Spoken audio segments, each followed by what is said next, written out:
Well, welcome back, everybody. Broadcasting from Gqeberha in, I suppose, the larger Addo Park. And it's not really, we're not in the park. The park is just a little bit away from us, but it's probably one of the most magnificent parks in South Africa. And when we left you last time, we were talking about the Big Seven, and I left you wondering, what are the Big Seven? So I hope you've thought about it and perhaps maybe have a few ideas. Well, I mean, obviously, you know the Big Five, from the elephant, the lion, the rhino, the buffalo, and the leopard.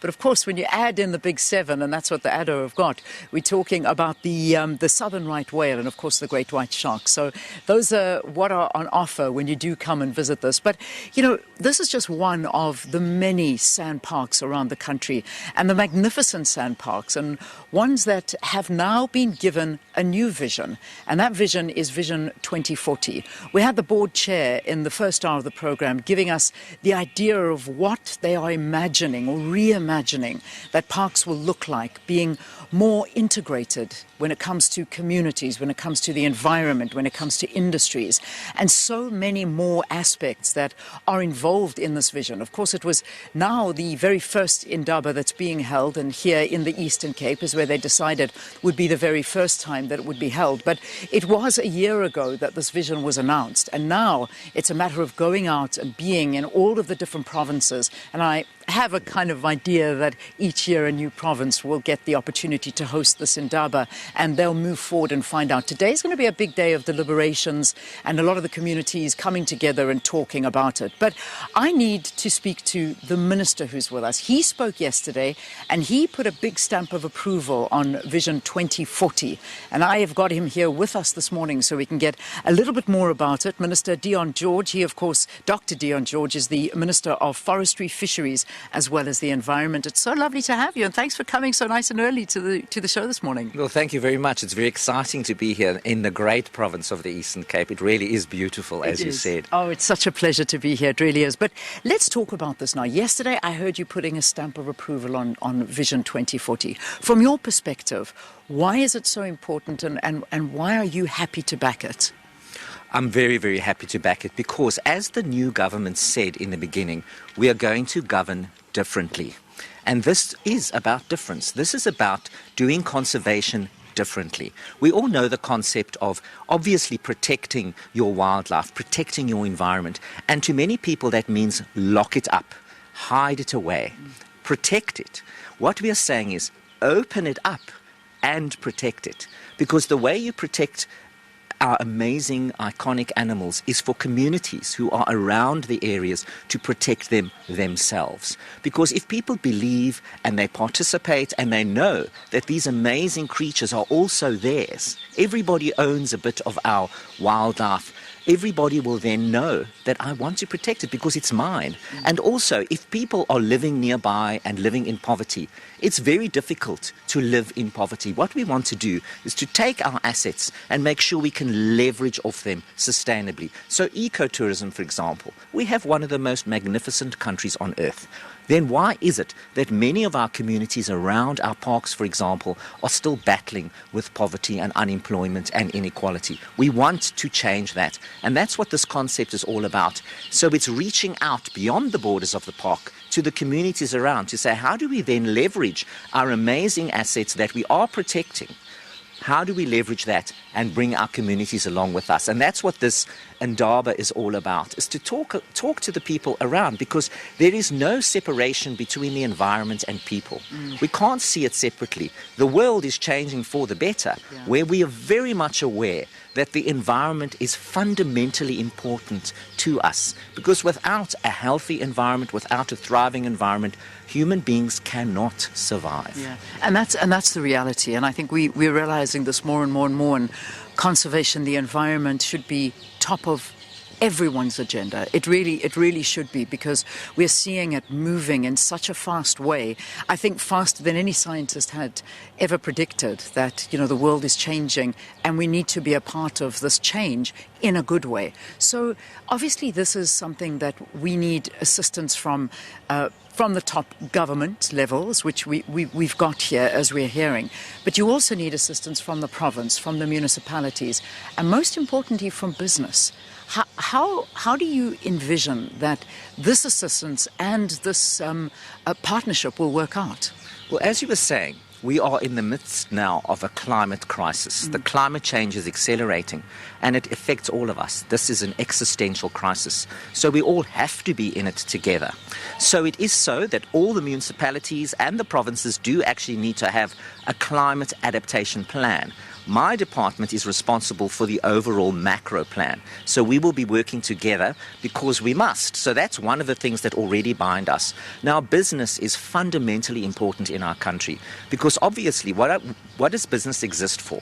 They exist obviously to make a profit, and if they make lots of money, they pay lots of tax, and then we can actually provide the services that we want to do that. So it is in the interests of government and everybody around the ecosystems to make sure that we can assist government business to thrive. So, for example, the role of government is to make sure that we legislate and regulate effectively, make the environment conducive for business to thrive, and then get out of the way. So that is the model that we're working on, because also what we're doing is communities around our parks, we are encouraging entrepreneurship, getting smaller business to thrive, because that also helps with the fisc when they start to get off the ground. So if you look at a collaborative ecosystem within our environment, you can actually make really good things happen. And that's what the role of government is. My role is to make sure that I regulate effectively, that I support, that I make sure that where there's assistance required, I put the resources on there. I am doing quite a number of changes within my department to make sure that the resources are in the right places, because there has been some wastage, and of course we don't want to have that. We want to be absolutely as efficient and lean as possible. And as I said yesterday, we commit that where we have resources, where we can put resources in provinces such as the Eastern Cape, where unemployment and poverty is very high. This, as the Premier said yesterday, is the only province where people living along this absolutely amazing coastline are actually very poor. It shouldn't be that way. So what we need to do is to assist the upliftment. And the way you do that is to get people into their own businesses. In fact, yesterday I walked around and there was this exhibitions of people that have made things like leather, and they were doing tours and also the biodiversity products, for example, that they've made from indigenous plants. I mean, this is entrepreneurship that we must help and assist with. And that is the municipalities, it's the province, and it's national. And I'm very passionate about that, because we know that our young people in particular battle to get jobs. And we've got we are unlike many other countries where we have a young population. Other countries have aging populations. So we've got all this amazing intellectual capital, young people excited about life. We must harness that, because what we want as a government is for everybody to become everything they are capable of becoming. And how you do that, no matter where you live, if you live nearby the park and you can leverage off, you can become whatever you can become, even if you're born in an area that is poor, that is battling with poverty, because we can change it. The world in the north was not as rich as it is now in the past. It was poor. And so we can do the same thing here, because all we need is a vision and we need endurance. I always say, we must have the endurance of a ranger, because they never give up. And that's what our park is doing. And that's what this Vision 2040 is all about, is we have a plan, we have a vision, and we walk and we do not blink. And we keep moving forward and take the people with us. Well, it is an important vision, it really is. But at the heart and the centre of it is conservation. And that we can never, ever lose focus of this. So the point is never to take the land from communities, because it's always a sensitive topic. And, it's not handing over title deeds, it's not changing ownership.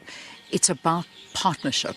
And I think that's something we really need to emphasize a lot here, is that in order to make this work, which is the very bold vision, and the perhaps the most difficult part of it, is to ensure that people agree on this partnership, and people agree that at the center of it all is conserving this land. But do you think people, when you're hungry, do you really care about that? And that's something that I imagine a message needs to get across. Well, that is the cycle that we want to break. We have what we call the KISS strategy, the Kruger, Kirstenbosch, Isimangaliso icon status strategy. And the aim is to take those already iconic institutions and lift them up to make them the world leaders that they can be. And the communities around them already started to participate in that. So it is so. We have a problem with illicit wildlife trafficking. We've got what we call the hands and the heads. And the hands are often the local communities that are poor. And so they are actually enticed into poaching because what options are there? If there's no other job to do, well then, do you actually go down that road? And it's not a good one. People don't want to do that. But as you were saying, if there's no alternatives, then people end up in a place that they didn't want to be and they shouldn't be. So our job is to take that cycle and change it, make sure there's alternatives so people do not have to do that. And also if communities love the animals and young people from school learn to love the animals around them and know that it is theirs, they won't hurt them. Because we have a lot of that problem where we have people that do come across the border into our park and then they poach our rhinos. It is a terrible thing, and I will be speaking to our neighbours about that because it's something we really need to fight together. So it is possible, and if we do uplift our communities, we will be able to push back that tide, and that's one of the Vision 2040 ideas, principles, fundamental principles, is if you include people, they're not going to feel excluded and they're not going to harm, they're going to protect. Absolutely. Because we protect, I say this to all my counterparts across the world, other environment ministers, when I see them, they're all quite envious because we have such an amazing country. And I say we are protecting this amazing wildlife for the whole world. Yeah. And we do it on our own with a very thin green line. We need the help from the rest of the world. And that is also our message. We need to do it together because else we will have extinction. Yeah. And of course, it's very exciting, our Rhino Renaissance program to restock, to increase the range. We're doing that. We send rhinos to Mozambique, etc., to the DRC, etc. So we are repopulating the world. Yeah. So we're not only stopping the scourge, but we're turning the tide. And we're returning the wildlife to where they should be. Doctor, thank you so much for talking to us. This, of course, is Dr. Dion George, the Minister of Forestry, Fisheries and the Environment, talking about the absolute buy-in from the department and how important this is for the vision of SANParks going forward.